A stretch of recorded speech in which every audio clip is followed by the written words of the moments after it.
Olá, vocês que nos acompanham aqui na TV Unifor, seja nas redes sociais ou pelo canal 14 da Alares. Sejam todos bem-vindos e bem-vindos à segunda temporada do Sapiência, um programa que tem como foco desvendar os mistérios do mundo acadêmico, desde a concepção da pesquisa até a aplicação na sociedade e nas organizações. Eu sou Bruno Lessa, professor do programa de pós-graduação em administração aqui da Universidade de Fortaleza, e conto hoje com a presença da Raquel Soares Teotônio, nossa ex-aluna, recém-mestre, né?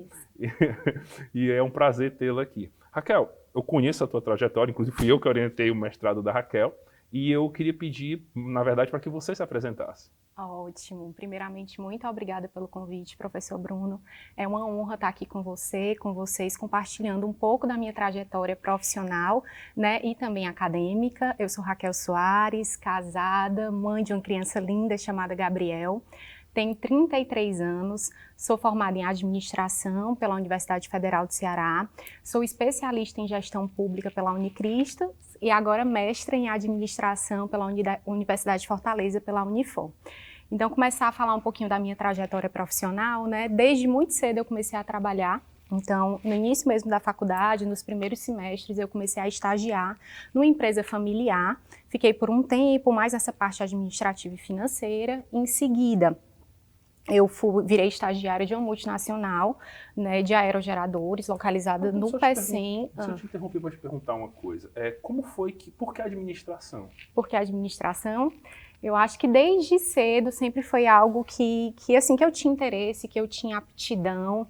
Engraçado, né, que até nos testes, eu comecei a fazer teste, na época do colégio tinham testes para a gente identificar quais seriam as nossas aptidões para cursos, e sempre dava administração. Então foi algo que sempre deu certo comigo. Eu gosto de planejar, eu gosto de gerir, eu gosto de ser gestora, então super casou, né? E também com os meus planos futuros, que depois eu vou explicar um pouquinho para você, mas deu tudo muito certo dentro da administração, sou super realizada. E aí, voltando para o estágio, depois você começou na empresa familiar Isso. E depois foi para uma multinacional? Isso, fui para uma multinacional que ficava no PECEM, né, uma multinacional de aerogeradores. Fiquei como estagiária há alguns meses e logo em seguida eu fui contratada, né? E aí tudo isso foi coincidindo com o final do meu curso, né, de graduação, estava praticamente no último ano. E para quem não sabe, o PECEM, ele é uma praia é um município, na verdade, fica numa região praiana um pouco distante de Fortaleza.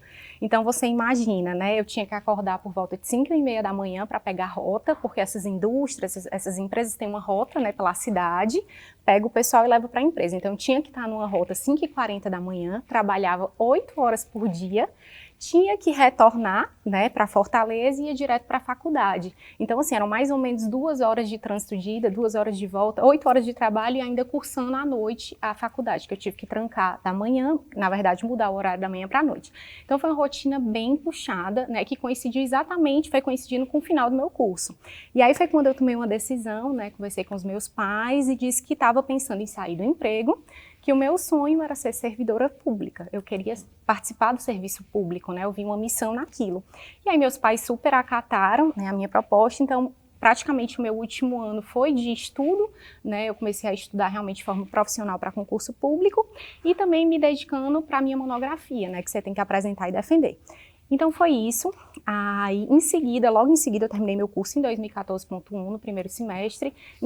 Pode perguntar. Então, uma coisa, o que ficou, assim? Eu sei que essa decisão foi uma decisão que você conversou com a sua família. Sim. E tal, de se preparar para entrar no serviço público, mas dessas primeiras experiências na empresa familiar e depois no PECEM, o que você vê que ficou, assim, beleza? O que você aprendeu nesses estágios, que estágio é uma fase bem importante da graduação, o que isso ficou para a tua carreira? E acho que acrescentou demais. O estágio, ele é o início da nossa vida profissional. Eu acho que é onde a gente começa realmente a se conhecer como profissional, a entender como é que a gente vai atuar, né, a ganhar experiência. E no meu caso foi tão rico porque logo em seguida, meses depois que eu fui contratada para o estágio, entrei como estagiária, eu fui contratada. Então, eu saí de uma realidade de estágio, que, né, uma carga horária um pouco mais reduzida, que você tem que conciliar com o estudo, e fui já para vida real, vamos dizer assim, um trabalho de CLT, 8 horas por dia. Mas, assim, foi muito enriquecedor para mim, valeu demais, e aconselho todo mundo, desde o início da faculdade, se possível, já começar nos estágios, né, começar a conhecer essa rotina realmente de trabalho, né, da profissão que você escolheu. E essa preparação para o serviço público, continuando, como é que ela foi, assim, como foi esse processo para ti? Pronto, não é um processo fácil, né? Como tudo assim na vida, eu acho que tudo requer muita dedicação, muita disciplina, muito comprometimento, e eu acho que são características, né, que combinam muito comigo, né? Eu sou uma pessoa bem rotineira, então para mim foi tranquilo, né, ficar nessa rotina de concurso público, e também eu passei muito rápido, assim, comecei na verdade a fazer concurso já no último ano da faculdade, assim que eu terminei a faculdade, no primeiro semestre de 2015, em fevereiro exatamente, eu consegui, né, passar no concurso. Na verdade eu fui nomeada já no concurso em fevereiro de 2015, né, então eu virei servidora pública, que era o meu sonho, com 23 anos de idade, né, e olha as coincidências da vida, eu passei no concurso do Ministério da Fazenda, fui lotada na Receita Federal do Brasil, onde? No Porto do Pecém, que era onde eu tinha estagiado, onde eu tinha passado um bom tempo, né? E aí já tinha essa experiência também de deslocamento e tudo, até Isso é aleatório, isso não foi nada que tu pediste e aconteceu. Não, aconteceu e eu fui para a alfândega da Receita Federal, lá no Porto do Pecém. Fiquei lá por quase 3 anos, né, estava quase chegando no meu estágio probatório, né, que no serviço público tem muito isso, é tipo os 3 anos para se consolidar e ter a tal estabilidade que todo mundo fala no serviço público. E aí eu recebi o convite, na verdade o convite não, eu recebi a notícia de que eu tinha passado também no concurso da ACAGES, que é a Companhia de Água e Esgoto do Estado de Ceará, e aí eu tive que tomar uma decisão, se eu ficaria ou se eu viria para Fortaleza. Continuaria no meu concurso, né, mesmo com toda, vamos dizer assim, essa situação de distância que estava pesando para mim já eram muitos anos, pegou estágio, pegou a contratação e ainda mais 3 anos de concurso. Então eu comecei a pesar, realmente aquilo estava ficando cansativo para mim, eu ia casar já, e o concurso em Fortaleza já era para nível superior, era um concurso de administradora. Então eu resolvi vir para a CAGES e foi o segundo concurso que eu assumi, né? Mas além desses 2 concursos, eu fui chamada em outras, no Banco Central, mas era para morar em Brasília, e eu já ia casar também, não aceitei o convite, renunciei ao cargo, fui chamada no concurso da Caixa Econômica Federal. Então, assim, só mostra que tudo que a gente se dedica, que a gente persevera, que a gente realmente assume a responsabilidade, né, de querer, de fazer acontecer, as coisas acontecem.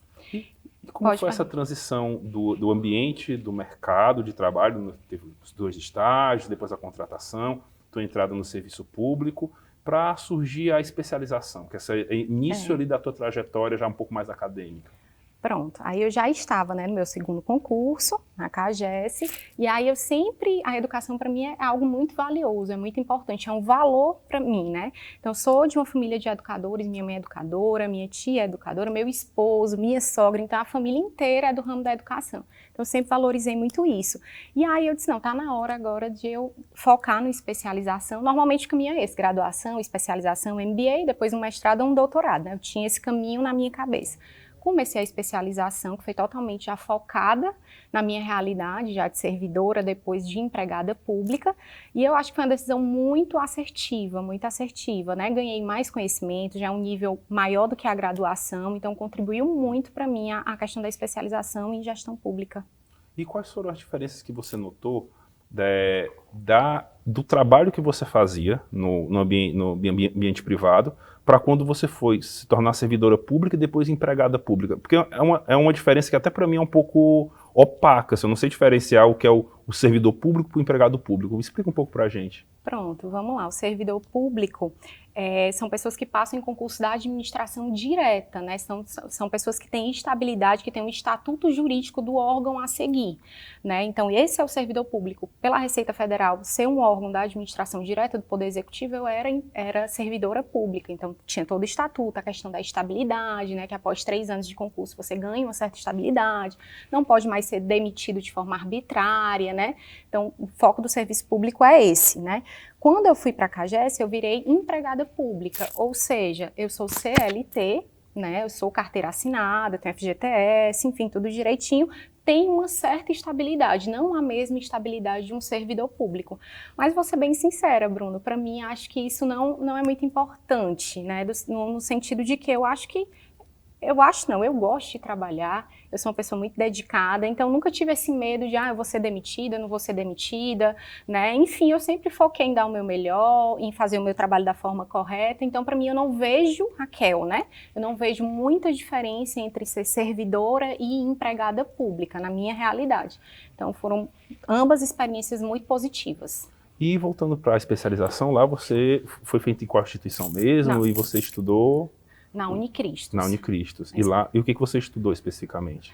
Pronto, teve muita coisa de administração financeira, né, de recursos humanos, que era onde eu mais atuava. Também começou, né, nessa época, eu acho que foi no ano de 2019, a se falar muito na questão da sustentabilidade, né, que hoje a gente já tem mais, a gente está muito voltada para a sigla ESG ou ASG, né, na época se falava muito em sustentabilidade, então se voltava muito para essa parte administrativa e financeira, orçamento, porque para a administração pública o orçamento também é algo muito importante, a questão do PPA, do plano plurianual, da LOA. Então, tudo isso eu vi, né, foi visto nas cadeiras de gestão pública da Unicristos. Tá. E como você pôde adequar toda essa teoria sobre gestão pública, porque uma coisa é a teoria, outra coisa é a prática, que você está lá na CAGES desenvolvendo. Quais foram as proximidades, o distanciamento, o que você teve que adaptar? Porque o serviço público ele é muito flexível no âmbito dessas necessidades. Como foi para você esse primeiro momento, assim? Pronto, acho que no início a gente demora um pouquinho para entender, né, se situar e como eu poderia aplicar na instituição, né, na qual eu faço parte, os conhecimentos que eu adquiri, né. Mas hoje eu vejo muito, né, que os órgãos, enfim, órgãos públicos também, eles estão muito atrelados, né, estão muito vinculados à questão da pesquisa, do desenvolvimento, da inovação. E nos órgãos que eu trabalhei, na CAGES, que eu estou trabalhando há 7 anos, é uma empresa que está realmente muito ligada nisso. Então, tudo que eu fui aprendido, tudo que eu aprendi, todas as ferramentas que foram passadas, seja no mestrado, seja na especialização, elas de alguma forma foram sim replicadas dentro da minha empresa. Então eu acho que hoje não tem como dissociar o que a gente aprende no mundo acadêmico com a aplicabilidade nas empresas, porque as empresas querem inovar, as empresas querem crescer, as empresas querem fazer melhor, querem tomar melhores decisões, e as melhores decisões elas só são tomadas com conhecimento. Então, para mim, não dá para dissociar. Tudo que está sendo aprendido, de alguma forma, vai ser aplicado, né, no meu trabalho. Não é à toa também que eu fiz uma escolha pelo mestrado profissional, né? Realmente, a minha ideia do mestrado também era receber esses conhecimentos e aplicar, né, dentro da minha empresa. E continuando um pouquinho ainda na especialização, que competências nesse sentido, assim, você acha que você desenvolveu nesse período lá na Unicristos e que depois você viu assim, isso aqui mudou minha trajetória profissional ou mudou a forma que eu trabalhava? Pronto, vamos lá. Competências. Eu acho que a questão do pensamento crítico, né, de ter uma visão mais sistêmica de tudo, era algo muito voltado também para a área pública, né, era gestão pública, então me trouxe muito conhecimento realmente da realidade que eu estava inserida, não era algo também focado, por exemplo, no mercado, era a nossa realidade, a realidade de servidor público, de empregado público e de como a gente modificar isso. Então eu acho que o pensamento crítico, a visão sistêmica, a questão da leitura, de trazer novidades, de pegar o que tem melhor fora em outros órgãos públicos de fora, né, do país que eu estou dizendo, e replicar e trazer isso para cá. Então para mim isso foi muito rico. Então, teve algo que você produziu nesse momento, que você já aplicou na organização, já aplicou na CAGES nesse primeiro momento? Pronto, o estudo que eu fiz na época da gestão pública, diferente da graduação que você tem que entregar uma monografia, do mestrado que você tem que entregar uma dissertação, era um projeto, né? E o projeto que eu fiz lá foi focado na liderança, né? Então, é algo que realmente também impacta muito a minha vida, porque minha trajetória no serviço público foi como gestora, né? Eu sou administradora, mas tive a oportunidade de atuar durante esses anos como gestora, seja à frente de uma coordenação de governança corporativa, né, que é algo que depois eu vou dizer que impactou diretamente no meu mestrado, seja como gestora da área de contratos de terceirização, enfim. Então, tudo isso contribuiu demais. E aí agora, vindo para o mestrado, né, que você foi, quanto tempo você demorou, assim, no final da especialização para perceber, não, eu quero agora um mestrado? É para mim. Demorou um pouquinho, Bruno. Eu terminei, eu acho que a especialização em 2019, o mestrado eu comecei em 2022, porque normalmente se segue, né? Termina a graduação, começa, no meu caso não foi assim, né? Eu casei, tive filho e aí eu realmente tinha muito receio. Na verdade era um sonho, o mestrado sempre foi um sonho para mim pela importância, né? Por acreditar que a educação ela tem um poder transformador e eu queria isso para mim. Por outro lado eu tinha medo, aí entra, né, naquela questão das mulheres, de ter medo, será que eu vou dar conta, será que eu consigo, eu tenho uma criança pequena, eu tenho um marido, eu tenho um emprego, enfim. E acabou que surgiu uma oportunidade também na empresa, a empresa Valoriza a Educação, de a empresa ajudar nos custos, né, do mestrado e também da questão da liberação do tempo, de ter essa disponibilidade para você vir para uma aula, né, enfim. Então eu disse, não, a oportunidade surgiu e a gente tem que agarrar, a gente não pode deixar as oportunidades passarem, eu vou, independente de estar com medo, de ter certeza se é ou não a hora certa, a gente nunca tem esse tipo de certeza, eu vou agarrar a oportunidade. E aí estava aberta a seleção, fiz um projeto de pesquisa, passa pela análise de vocês, né, do coordenador do curso, e meu projeto foi selecionado. Então pronto, agora vou tomar essa decisão e vou começar o meu mestrado. Meu filho tinha 2 aninhos, no começo tive medo, né, aí você entra no mestrado, é outro nível, professor. A gente estava falando de especialização e agora quando entra no mestrado é um mundo, assim, se abre um mundo totalmente novo para mim. Quando se abre um mundo, também tem aquele receio, mais uma vez, será que eu vou conseguir? Será que eu vou dar conta? São tantas pessoas, né? Você pega uma sala com pessoas totalmente diferentes, com especialidades diferentes, com, enfim, empresas diferentes, né? É um network, assim. E eu fiquei, será que é para eu estar aqui? Enfim, então abriu minha visão, foi muito rico. E foi uma decisão tomada 3 anos após, né, a minha especialização, mas foi uma decisão muito assertiva. Você falou dos impactos, né? Falou que foi uma situação, Bruno, foi muito adversa, fiquei com receio e tal, mas quais foram os primeiros receios, assim, se você pudesse nomear, não, foi quais foram esses primeiros medos que você teve? Não, o primeiro medo era se eu ia conseguir dar conta. Será que eu vou conseguir dar conta? Né? Aí entra na questão dos papéis da mãe, da mulher, da esposa. Eu já tinha tantos papéis, será que eu ia conseguir dar conta do mestrado? E eu sou uma pessoa muito perfeccionista. Quando eu entro para fazer alguma coisa, eu quero dar o meu melhor. E eu sabia que se não fosse para dar o meu melhor, eu não estaria no mestrado. Então isso iria impactar na minha vida pessoal, não tem como dissociar, né? Então esse foi um dos primeiros medos, se eu iria dar conta, se eu realmente estava na época certa, se eu tinha a competência certa para aquilo, mas graças a Deus todos esses medos eles foram superados e acho que o mestrado foi muito bem sucedido. E como foi que você fez para superar esses medos? Assim, quais as estratégias que você desenvolveu para o pessoal de casa aí ficar, saber o que eu posso fazer também? Que eu tô com esse medo também, acho que o mestrado não é para mim, ou estou fazendo mestrado e estou com um pouco de receio. Acho que confiança. Professor, ter confiança, né? O mestrado é sim para você, é para qualquer pessoa que acredite na educação, que ache que vale a pena, né? Eu entendo que conhecimento nunca é perdido, pelo contrário, o conhecimento abre portas para a gente não sabe o dia de amanhã. Hoje eu estou como empregada pública, eu não sei como vai ser amanhã, então eu tendo um mestrado, eu tenho uma especialização, uma graduação, tudo isso é diferencial. O mestrado, então, nem se fala, né? Então, eu vejo assim, até a níveis percentuais, quando você vai olhar na empresa que você trabalha, por exemplo, acho que é uma dica, dá uma olhada na empresa que você trabalha, qual é o percentual de pessoas que tem um mestrado, que é mestre ou mestra, né? Eu tive essa curiosidade, não posso detalhar aqui, mas era mínimo, pouquíssimas pessoas tinham um nível, né, de mestrado, então é um diferencial. Então acredite em você, se esforce e faça por onde, eu tenho certeza que vai dar muito certo e que você não vai se arrepender. E quando foi no decorrer lá do início do mestrado que o bicho da pesquisa te mordeu? Porque assim, eu orientei a Raquel, gente, ela é uma excelente pesquisadora, alto nível, ela é de fato muito perfeccionista, qualquer entrega o prazo estipulado é o prazo que vai ser entregue realmente, então eu imagino, considerando todas as atribuições que você já tinha, como foi trazer essa também de pesquisadora. Mas considerando a qualidade da tua pesquisa, notório que você fez com muito gosto. E em que momento foi que esse bicho da pesquisa te mordeu? Pronto, eu acho que o bicho da pesquisa me mordeu quando estava mais ou menos com 6 meses de curso, né? O mestrado, para quem não sabe, né, são 2 anos, 24 meses, né, isso, professor. Então, passou assim, o primeiro semestre, eu disse, não, tá na hora, né? Eu estava também na área de governança corporativa, que eu até comentei no início, foi uma área pela qual eu me apaixonei, para mim abriu também horizontes, né? Eu comecei a ter uma noção da empresa que eu trabalhava como um todo, a nível de órgãos de governança, de estrutura, de processos, de riscos, e aí eu fiquei, e agora? Eu tenho que desenvolver algo, né, que tenha aplicabilidade também na empresa onde eu estou, e eu sou apaixonada por governança corporativa, e agora eu tenho que ler muito sobre governança e entender o que é que eu quero fazer, né, qual é a linha de pesquisa que eu quero ir, o que é que eu vou defender no final, e aí eu acho que foi nesse sentido, o curso foi caminhando, e eu fui lendo e me apaixonando cada vez mais, e tive certeza do meu tema, pelo menos da temática, eu acho que no primeiro semestre do curso.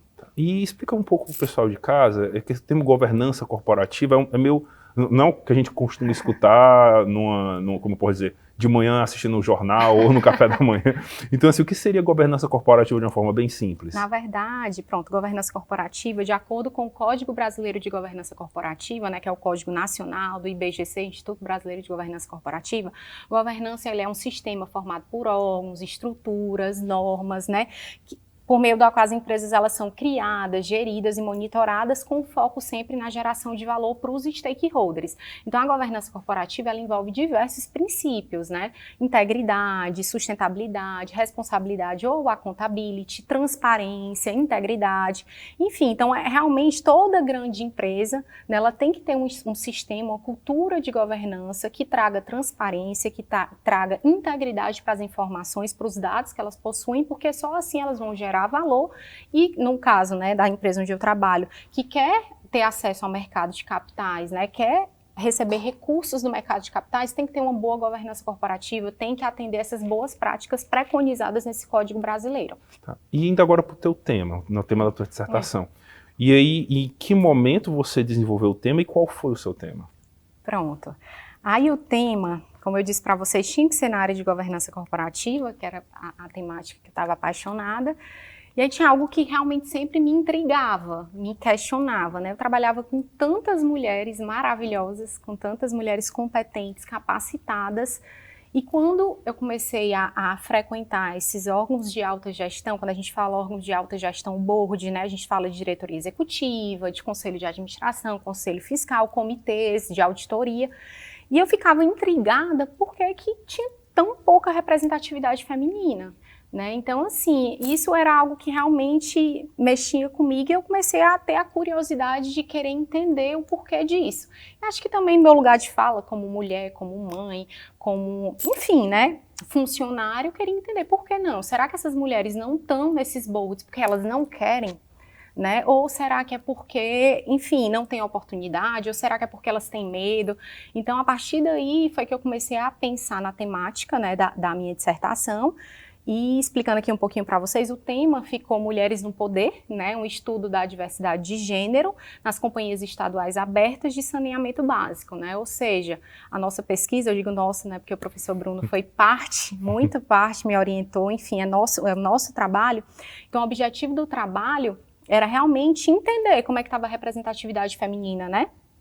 Nessas empresas, quais eram os programas, os compromissos, as ações afirmativas que eram desenvolvidas, né, nessas empresas e no final de tudo a gente tinha como objetivo geral avaliar o nível de maturidade, que eu acho que esse foi o ponto-chave, assim, o diferencial do nosso trabalho, avaliar o nível de maturidade dessas companhias abertas de saneamento básico à luz da teoria das organizações generificadas. Então, assim, no início, quando eu comecei na coleta, né, de material, enfim, de procura de material para me basear, ser o meu referencial, outra coisa também que me impressionou é que eu não tinha muitos dados do setor que eu estava, que era do setor de saneamento. Não sei também, o setor de saneamento é um setor de engenharia, de infraestrutura, e aí vem a questão dos estereótipos de gênero, de que é uma empresa atrelada ao sexo masculino, né?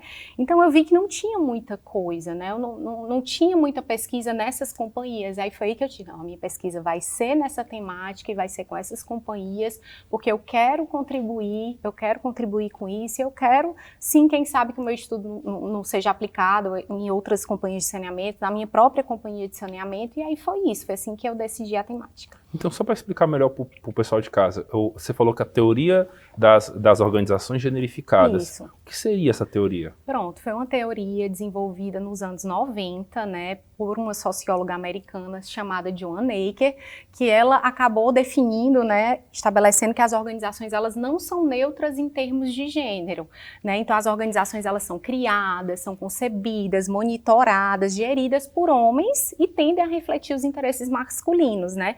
Então, alinhado à teoria de organizações generificadas, a gente fala também sobre a questão da metáfora do teto de vidro, que é da década de 70, já é anterior à teoria, mas que coaduna bastante porque fala, né, que existem obstáculos, muitas vezes invisíveis, que impedem as mulheres de ascenderem ao topo. Então, juntando teoria com metáfora, o que é que a gente observa? Que ainda hoje em dia ainda existe a questão dos estereótipos de gênero, que as mulheres elas têm que estar em funções que a gente chama de colarinho branco ou de colarinho rosa, que são funções administrativas ou são funções de cuidados, né, que normalmente as funções melhores remuneradas, que estão ligadas à parte financeira, à parte decisória, são funções atreladas ao sexo masculino, porque a mulher ela tem que estar nesse back, tem que estar atrás dando suporte, né, a mulher não poderia estar à frente. Enfim, e existem diversos outros estereótipos, como até recentemente saiu na mídia aquela fala que eu não vou nem replicar de quem foi, de que Deus me livre de uma mulher CEO, né? Uhum. Então, infelizmente, a gente observa isso na prática, ainda existe, né, essa questão estrutural do gênero, de que as mulheres elas não podem estar nessas posições, né? Então, meu estudo ele veio para tentar entender isso e entender também como as empresas estão tentando modificar essa realidade. Então, a gente avalia no estudo qual é a representatividade feminina, e aí vale também destacar aqui algumas das empresas analisadas, que foram 7, né, ao todo. Elas tiveram uma representatividade boa, né, quase a meta que a gente estipula no contrato, no trabalho, que a meta é de 30% do movimento, elas lideram da ONU, né, e tiveram empresas que chegaram bem perto de ter essa representatividade. Outras, né, em contrapartida, tiveram um resultado muito ruim, de 5%, 6% de representatividade feminina. E, contudo, todas elas tinham compromissos, programas e ações afirmativas nos seus relatórios, nos seus documentos, né? Ou seja, eu falo o que eu tenho, eu digo que eu, né, eu assinei o ODS, que eu tenho um código de conduta, que eu tenho cartilha de assédio, que eu tenho um programa de mentoria feminina, enfim, tudo muito lindo no papel, mas quando a gente olhar os números, né, os números que estão disponíveis na CVM, a representatividade feminina era mínima, né? Então, assim... Ah, Raquel, isso é ruim? Não é um mundo ideal, né? Eu acho que o que eu percebo é que as empresas estão se encaminhando para essa vertente da diversidade, da inclusão. CVM também, por serem companhias abertas, as que foram estudadas, né? Elas prestam diversas informações para a CVM, elas querem ter acesso ao mercado de capitais, e o mercado hoje ele não aceita mais esse tipo de coisa. O mercado quer diversidade, o mercado quer diversidade, porque a diversidade dá resultado. Porque eu quero ter uma mulher, eu quero ter um negro, eu quero ter um senhor, eu quero ter um jovem, eu quero ter a melhor decisão. E a melhor decisão, ela é tomada quando eu tenho pessoas com pensamentos diversos, que se juntam para decidir, né? Então, acho que foi isso.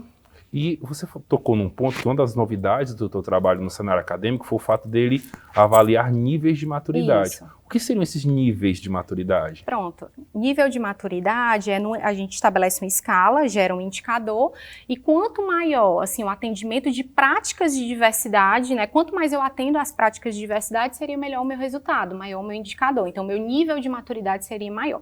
Então, só para vocês terem uma ideia, né, das 7 empresas analisadas, a gente teve, né, a gente encontrou como resultado 2 empresas com nível avançado, ou seja, mais de 80% de aderência às boas práticas de diversidade de gênero, 4 estiveram no nível aprimorado, que é de 60% a 80%, e só uma teve no nível intermediário, né? Então, assim, o nível de maturidade também utilizado no trabalho, ele se baseou na métrica do Tribunal de Contas da União, né? O Tribunal de Contas também é uma referência para a administração pública, ele estabelece essa tabela, né, de percentuais e qual seria o nível, e a gente adaptou isso para o trabalho. Adaptou no sentido de que o Tribunal de Contas ele não tem um indicador de maturidade e diversidade, ele tem um indicador para avaliar a gestão de riscos.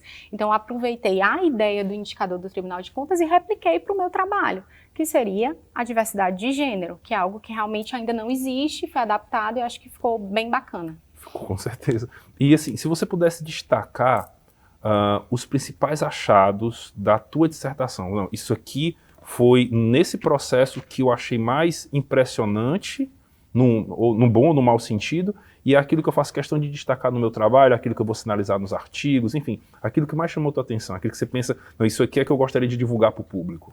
Não, pronto, o que me chamou muito a atenção é porque, assim, a gente dividiu na metodologia categorias para serem analisadas, né? Como eu disse, questão de compromissos com a diversidade, programas e ações afirmativas. Então, todas as empresas, elas apresentaram, né? Algumas mais, outras menos, diversos compromissos, programas e ações afirmativas, o que eu acho isso muito relevante, eu acho que isso tem que ser replicado. Porque no universo, né, de 28 prestadores de serviço de saneamento a nível nacional, né, a gente utilizou 7, porque são as empresas que estão registradas na CVM. Então, se essas 7, né, que eu posso dizer que estão no topo, elas têm esse tipo de compromisso, elas têm essas ações, esses programas, isso certamente vai ser replicado para as demais, né? Eu acho que aquele bom exemplo que vai ser replicado. Então, isso me chamou muita atenção. Eu vi muitas coisas legais, muitas coisas, como previsão em cláusulas contratuais de quando for contratado um prestador de serviço, ter um percentual de mulheres, priorizar a questão das mulheres. Todo mundo aderiu à questão dos ODS, tem programas de mentoria feminina, canais de denúncia. Então, acho que tudo isso sim tem que ser replicado, é algo também muito positivo. Não sei como é que estão outras empresas de outros ramos, mas acho que, nesse sentido, o meu estudo ele pode sim contribuir também com as demais empresas. Então, foi algo bem robusto, bem extenso, foram analisados diversos documentos, né, professor? Sim. Formulário de referência, relatório de administração, de sustentabilidade. Então, tem muita coisa boa ali que daria para ser replicada em qualquer empresa, seja do ramo de saneamento ou não, empresas que desejam evoluir na temática e ser empresas mais sustentáveis e mais diversas. E assim, inclusive a dissertação dela na defesa, a banca avaliadora, que eram 2 professoras, uma professora daqui da Universidade de Fortaleza, a professora Ana Beatriz, e a professora Patrícia de Camilles, elogiaram bastante como você foi rigorosa na apresentação dos seus resultados e na metodologia. Mas assim, e pensando no horizonte, da Raquel daqui para frente, quais seriam as suas pretensões para o futuro nessa trajetória profissional e acadêmica? Pronto. Considerando o final da dissertação. Tá tudo muito recente, né, professor? Ainda estou esperando meu diploma, inclusive, já dei a entrada.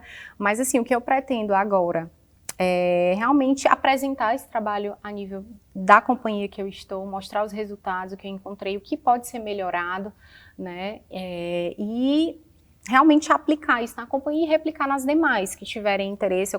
Pretendo fazer esse contato com as outras companhias de saneamento e quem sabe no futuro partir para um doutorado, mas eu acho que é algo também que eu tenho que amadurecer um pouquinho, né, não seria para agora, né, realmente acho que agora é botar em prática o que foi aprendido, o que foi pesquisado, contribuir com a empresa e quem sabe no futuro partir para um doutorado aí. Tá. E só uma coisa que você comentou desde o início da fala é que dos desafios de ser mulher e fazer pesquisa e trabalhar e no âmbito da maternidade, o que foi que o Gabriel contribuiu nessa trajetória? Pronto, eu acho que um filho é sempre uma fonte de inspiração. A gente sempre quer ser o melhor para um filho, dar um exemplo. Então, o Gabriel é minha fonte de inspiração, é por ele, tudo é por ele, eu vou sempre dar o meu melhor e eu quero que ele se orgulhe muito da mãe que ele tem, né? Agora, lógico que para tudo isso a gente teve que abdicar, né, abrir mão de alguns momentos, né? O professor Bruno sabe, dia de domingo era o nosso dia, né? O dia da gente conversar, então muitas vezes eu tive que, né, ficar um pouco mais ausente da minha família, até porque a gente não consegue fazer tudo que a gente quer, a gente não consegue dar conta de tudo, né? A gente tem que, em certos momentos, abrir mão de umas coisas, de outras. Então, normalmente, domingo era o dia que eu parava, era o meu dia só em casa, meu marido saía com meu filho e eu ia estudar. Então, assim, é tudo por ele, mas também tudo requer abdicação. A gente tem que abdicar de algumas coisas para alcançar o que a gente almeja. E eu digo, com toda a certeza do mundo, que tudo vale a pena e que ele vai se orgulhar muito da mãe que ele tem. Encaminhando agora para o final, Raquel, se você no sentido de deixar uma mensagem para quem está nos assistindo e que pensa, eu quero fazer um mestrado, ou terminei o mestrado e penso em fazer um doutorado, mas estou com um pouco de receio, o que você diria para esses nossos telespectadores e telespectadoras? Que vale a pena. Que vale muito a pena. O processo, às vezes, pode ser um pouquinho mais duro, né, lógico. Eu acho que eu vou terminar, professor, falando uma frase que para mim foi a cara do mestrado, de Santa Teresa d'Ávila. É justo que muito custe o que muito vale. Então é justo esses domingos que eu não estava em família, né, é justo, às vezes, um aniversário, uma balada, enfim, que eu perdi. Mas o mestrado vale muito, o doutorado vale muito, e o conhecimento, ele é sempre muito válido, ele abre portas, ele abre caminhos. Então, é justo que muito custe o que muito vale. Raquel, eu te agradeço. Chegamos ao final hoje desse segundo episódio da segunda temporada do Sapiência. Mais uma vez eu faço questão de agradecer a Raquel pela presença, pela generosidade, em compartilhar tanto, deixando aqui um relato pessoal que foi uma aluna que eu tive muito prazer de trabalhar, foram alguns domingos que a gente teve que compartilhar e foi muito prazeroso, eu aprendi muito com a Raquel, como dá para notar, ela tem bastante conteúdo, que é exatamente esse o foco do programa, é fazer com que vocês em casa consigam perceber que essa trajetória, ela não é misteriosa. Ela é simples, claro, ela requer certos desafios, mas são desafios perfeitamente superáveis. Então, eu agradeço a presença aqui da equipe, de todos que nos ajudaram, e fique ligado na continuação, no nosso terceiro episódio, para mais conteúdo acadêmico atrelando a realidade das organizações, a sociedade. Muito obrigado a todos e todas. Obrigada.